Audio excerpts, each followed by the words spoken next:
Tiger Woods is going to the Hall of Fame. All sports are postponed for the foreseeable future. First, what does that mean for the NCAA? That's Zach, and I'm Tanner here on Beyond the Stats. So Tanner, the NCAA has canceled all of their sports for the spring school year. What are your initial thoughts on that? It's just so unbelievable because originally it was more, for March Madness in the tournament, and then that was suspended or kind of pushed, and then they were thinking of going to a whole new format. So obviously the main focus is March Madness. That's the one that everyone goes on for tournament time. But it's just crazy to think that this is going into the spring. NCAA sports are just done. So my initial thoughts are just that I never thought anything like this could happen. It's the first time ever in the history of the NCAA that the men's and women's basketball tournament has happened, canceled like that. So I'm still kind of shocked about it. Yeah, so basketball, there's no postseason basketball for the first time since 1939. Wow. And there's no College World Series, no track and field. It's just mind-blowing, really. You're right. It's a mind-blowing moment to have nothing going on. There's no college sports on TV. There's no brackets. There's no, betting. There's nothing. It's just not going on. And it just affects so many people aside from the athletes as well. Don't forget for the broadcasters, and we know this because we've done games and that's for all levels, not even just at the high level. Obviously it's tied to the NBA, it's tied into other college sports. There's just so much that's been going on with that. And again, the fact that, now the concern is the Olympics because that's coming up here really soon. Again, for baseball, which we'll talk about later on, the first 2 weeks, they've been pushed a bit. It's just, again, everything. It also happened in it feels like short stretch, only 2 days that everything just kind of all of a sudden hit and fell down. I will say this. I think they're making the right decision. You gotta, social distancing I think is important. COVID-19 is, just changing. Things are changing almost hourly, it feels like. And so it makes total sense that the NCAA is canceling spring sports. Safety is first and foremost. And so they're doing the right thing. It's just surprising and shocking how quick things have changed and how quick things are going. And absolutely, like you said, I'm completely fine with it. They want what's best interest. They want to try to slow down the actual coronavirus so they can keep working with people and try to, again, slow down for how widespread and how quickly it is spreading. So it's just insane to think that it's happening, but also at the same time, I think it's the right decision. I'll be interested to see how updated this gets as we go on here with the next couple of weeks and maybe even months. Yeah, it'll be interesting to see what happens. So much is going on. So many changes happened. Yeah, it's unfortunate that we're having no college sports, but I think they made the right decision. I agree, absolutely. Stay tuned for more about the coronavirus and sports next on Beyond the Stats.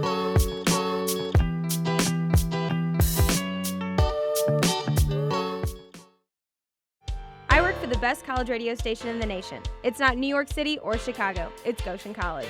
Our broadcasting program is just one of Goshen's 35 outstanding majors. At Goshen College, you will work one-on-one with top professionals and get studio time in your first semester. You can call a game from the playing field or broadcast from a downtown radio studio. How do I know Goshen was the best choice? Right after graduation, I'll start my new job as a radio morning show co-host. Take the next step in your broadcasting career.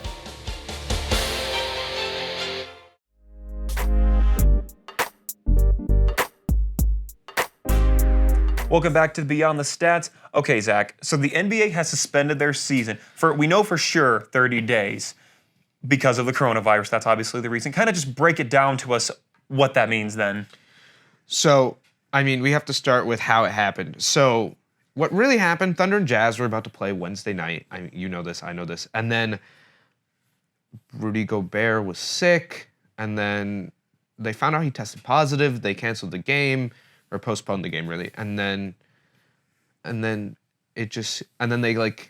can't postpone the games the rest of the night, and then the next morning, I think Thursday morning, early or late Wednesday night, they were like, "We're just going to suspend the season," and that's all they said. And I was like, "What?" And then so were they suspending the regular season, and then they came out and clarified they're going to do 30 days and then reevaluate after 30 days. So Adam Silver said that on a special episode of the NBA on TNT pregame show, and so That's kind of what's going on right now. So we're kind of in limbo at the moment.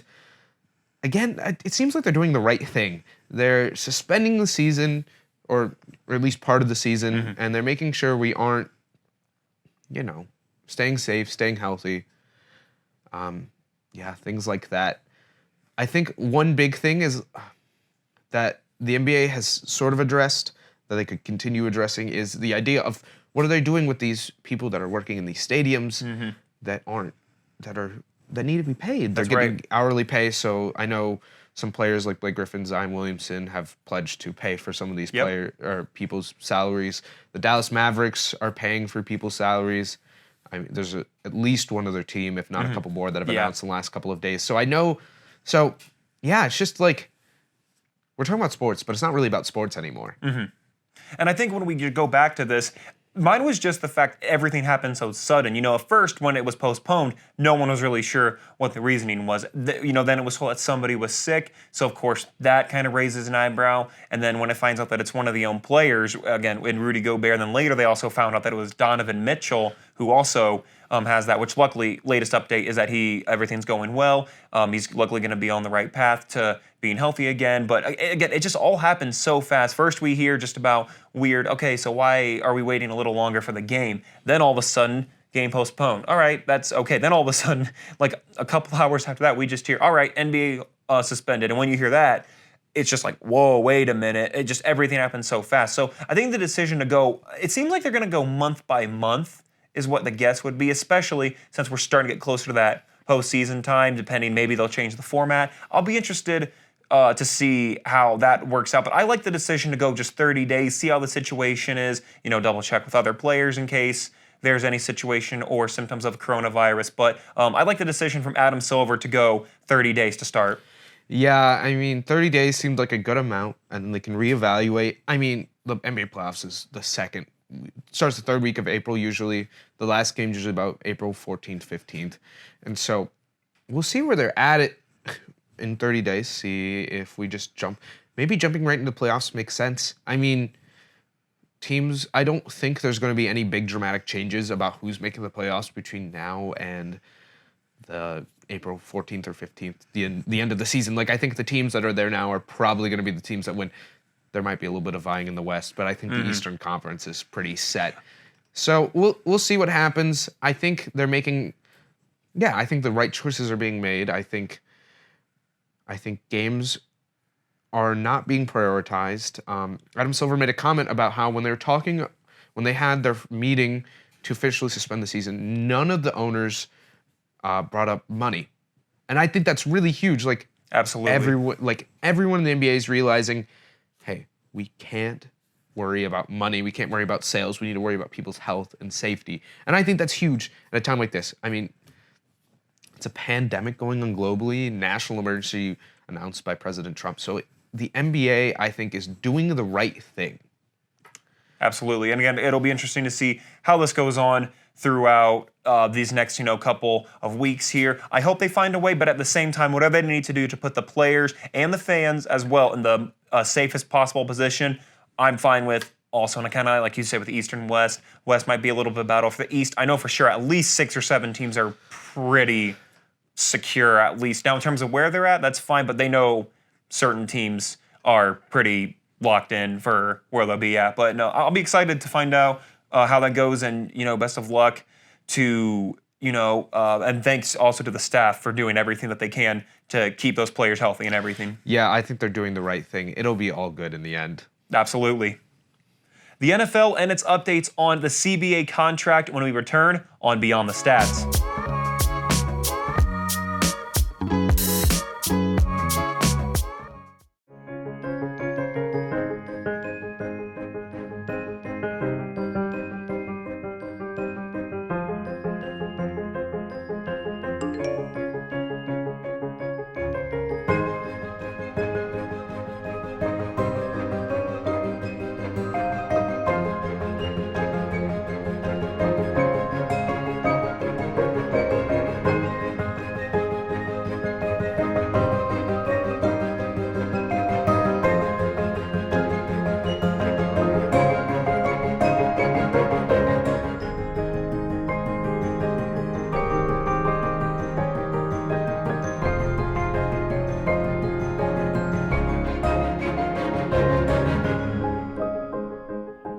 You know it's tomorrow, right?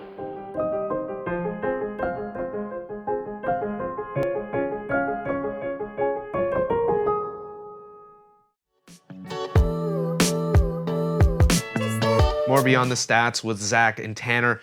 So Tanner, new collective bargaining agreement coming from the NFL. Their voting is through today at 11:59 p.m. So I think it's, talk about some things that are changing, going on. Like, what is different in the new deal from the old one that expires at the end of the 2020-2021 season? That's right. So kind of just some of the super basic stuff to go through. So, what base salaries are changing. We know players are getting more revenue. So kind of, they gave an example here, and it's that, so if a player with one credited season is playing on their minimum salary, so as if they were a rookie back in the 2019 season, if they were slated to earn $585,000, that means if this deal is approved, it's going to be, instead of that, almost $100,000 increase, but more $675,000. They've also added, of course, adding another game. That's been the really big deal with it. The playoff format is also going to change. Now players can miss as many as 5 days in the off-season program, and they can still earn the full off-season workout hours. Training camp, they've padded practices. It was originally 28. Now it's only down to 16. And instead of 3 hours, they've limited it to 2.5. And then if a player in the season, if he can't because he is injured, they can still receive all of their salary cap for up to $2 million. Then a bunch of other really big rules, but kind of those are some of the ones that, to me, are especially stick out when we were kind of talking about this. But obviously, a lot could change as they go through this, as you said, by the end of today. So one big thing I think is coming is the way they're going to discipline drugs. So, or discipline and drugs. So, if this deal passes, there would be a new discipline officer. So there would be a neutral person who would make the initial decision on, breaking of rules and such, and then either party, so either the NFL or the player, could appeal that decision, and then it would go to Commissioner Roger Goodell for final say. So in the current CBA, the way it works is Roger Goodell makes all the decisions. Yep. And I think this is interesting to add a new neutral discipline officer who can kind of set some preliminary decisions, and then, of course, if someone appeals, which happens quite a bit under the current system, then Roger Goodell would end up making the final decision, which makes a little bit more sense to me. And I think the other big thing is drug testing. So you can't, there would be no longer suspension for positive tests of marijuana. So maybe it's a fine now. I'm not 100% sure how that's going to work, but no suspension anymore, which would be huge for some players. Yeah, particularly definitely. like the one that comes to mind is Josh Gordon. Absolutely, yes. Yeah, and then there would be only during the first 2 weeks of training would there be testing. So, I don't know what that means for things like steroids and other performance-enhancing drugs, but only testing during the first 2 weeks of training camp, and the threshold for a positive test goes up, so you have to have more in your system now under this new proposed one. There'll be some changes to the performance-enhancing drug policy, but one big one, if you're caught for driving under the influence, automatic 3-game suspension. Yes, that's right. I'm assuming that's barring other factors involved. Like, I'm assuming if you're just pulled over, but yeah. So not 100% sure about that. That's a big one, I think. But yeah, the money is also huge one. Absolutely, but I think the one point that you making with kind of the neutral discipline officer, I like that because, again, it did feel almost kind of very commanding for Goodell to kind of make this and essentially only him make the decision, but kind of have that neutral officer to be there. I like that. It's like another step before just immediately going to the decision. And some will be easier than others. It's good to have another party essentially come in, and the neutral as obviously the key word in this. If it was towards some bias, then there would be a bunch of stuff that comes up with that, like, oh, well, that's not fair. Obviously, they're going to be biased towards this and that. And then also comes the question of finding those people, and, in terms of, qualifications, making sure they don't have, like, example, if it's me personally, if it's like the Colts or another team, I don't want to try to show too much bias towards the Colts, but it's also tough because, that's my team. So I'll be interested to see how that works out and, kind of keep up to date, once we get closer to the NFL season and how that works out. Well, I mean, the voting ends today at 11:59 p.m. So we'll know by the end of today if this passes. I mean, you'll wake up tomorrow morning with the news. So I think it's huge that this is happening. The 17th game is a big one. That's the one I think players are going to get stuck on the most, is that 17th game. They're adding a few things to kind of counteract that. 2 more active roster spots, like you already touched on, 5 days allowed to miss, and then obviously a few other things. But revenue sharing is pretty good, pretty big. So currently players get 47% of that. So if this passes in 2021, they would get 48% of the revenue, and then it would change in 2023 to 48.5%, and then it could go all the way up to 48.8% of revenue once you take into the fact that they're adding media kickers. So if the NFL signs bigger media deals, they would get more money, and then so things like that could make it almost a 50-50 split. Not quite. I mean, the owners would still get a little bit more, but like that's huge. That I think in a way the structure of it, that players would get 48.8, could get all the way up to 48.8%, almost 49% of the revenue from playing in the NFL. Like that's, I think, a really big one also. And then I guess with all of these, by the end, it does also come down to, finding out tomorrow or whenever they officially let everyone know how it goes, and then how this will be implemented once it's a little bit before the season, and then in the actual season, how those changes affect players, affect coaches, affect teams. So that'll be interesting to see once we get to that point in the season. Tiger Woods and the Hall of Fame next on Beyond the Stats.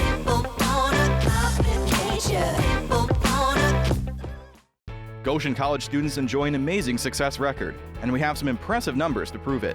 But stories of our graduates say even more, like developing a breakthrough antiviral drug for HIV/AIDS, writing #1 hits, being named one of Time Magazine's most influential people in the world for cancer research, and enjoying a broadcast career right out of college.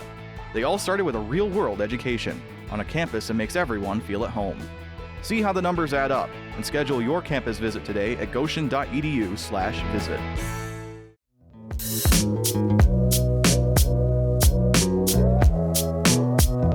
Back here on Beyond the Stats once again. I'm Tanner. This is Zach. Zach, so Tiger Woods is now going to be in the World Golf Hall of Fame. He'll be the first member for the class of 2021. I don't think this comes as a surprise, but when you hear this, what are your thoughts about this? I mean, first we have to clarify why he's going to the Hall of Fame. So technically hasn't retired yet, but the reason is the qualifications have changed from 50 to 45, so he can go in 5 years earlier than originally possible, which I think is an interesting change. Not really, not 100% why they made that change. Maybe it's just to get Tiger Woods in earlier. I don't know. But yeah, so that changed. Age qualifications changed. But yeah, Tiger Woods, if not one of the best golfers of all time. Definitely. I'm not going to argue he's the best golfer. He hasn't won. I mean, Jack Nicklaus was really good. But the other, I mean, the greatest of his generation for sure. Absolutely. Changed the way golf is played. Players are more athletic now because of Tiger Woods. Yeah. And I think that's huge. The second most PGA wins, are arguably the most dominant 4-year stretch in sports. Without a doubt. I mean, among anyone. I mean, yeah, Tiger Woods is just really good. Makes a lot of sense that he's going to the Hall of Fame. Understandable. Yeah, I don't know if there'll be another Tiger Woods ever. And I think, and you're right with that. And I think just in terms of obviously the game, if he gets one more win, PGA win, then he'll officially have the record for most in a career. 15 PGA Tour wins or major championships with that, and just the overall way in terms of sponsorships. Like him and Nike, once they worked that out, I mean, golf sales just went completely off through the roof with him. I mean, during that time, like you said, was when he was just absolutely dominant. Felt like he was winning every single week. And just his overall, I don't know, something about the way he played, like every time, there's this legendary, pump where he goes up like that after a play. He's also known in the 4th round when he makes that to wear, the red shirt. Just everything about, with Tiger Woods, I think tradition might be a good way with him. He does these little tendencies or has these tendencies. That's why just any win that he has now at this point is always just such an amazing deal. And the sports world, when he does, or if he does, I guess, I'm kind of jumping the gun a bit, but gets that win to kind of officially break the record in his career, I think that's the one, as you said, big argument for Jack Nicklaus as well. So I'm excited to see. I really hope Tiger can break the record because he's more than deserving of it. Yeah, I mean, big thing. I mean, you have to think back to the last Masters he won just last year in 2019. Man. That was, I mean, he hadn't won a big major tournament in years, and he just, day one, oh, yeah, he's right there. Day two, what? Day three, whoa. And then he won. Like, it was just a roll. I mean, he was an entertainer in a different way. Golf is not the same kind of spectator sport. There's some class and gravitas, and you're quiet, but just the way Tiger won. He won loud in his quietness. That's right. Like, he never was loud, never was, but like, not, like, he played golf the way that golf had been played for a long time, but his action was loud. Absolutely. And I think that to get into a Hall of Fame in any sport, you have to have the stats and the accolades, but you also have to have something more, something beyond the sport, a story behind you, or just when people think about you, they're like, yeah, that makes sense. Like, there was just an aura to Tiger Woods that is different than other players, especially I think in this era of golf. I mean, like golf, like Tiger Woods is the reason a lot of people got into golf. Oh, because, yeah, absolutely. Like, before Tiger Woods, golf was watched, but Tiger Woods kind of changed the way golf is watched. And I think we have to remember that and take that into account when you elect someone into a Hall of Fame.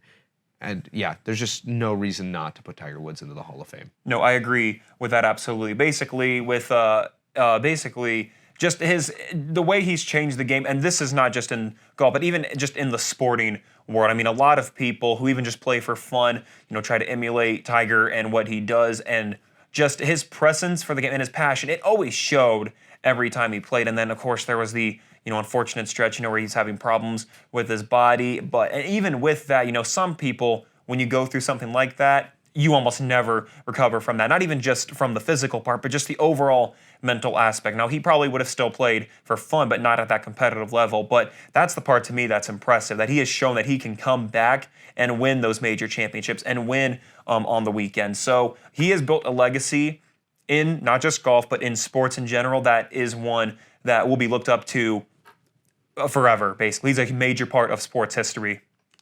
Yeah, I can't argue with that at all. Not at all. All right, that's all we have for you today on Beyond the Stats. Check us out on social media at Beyond the Stats and on YouTube at Beyond the Stats as well. That's really all we have for you today. That's right. I'm Tanner. This is Zach. Thank you for watching Beyond the Stats.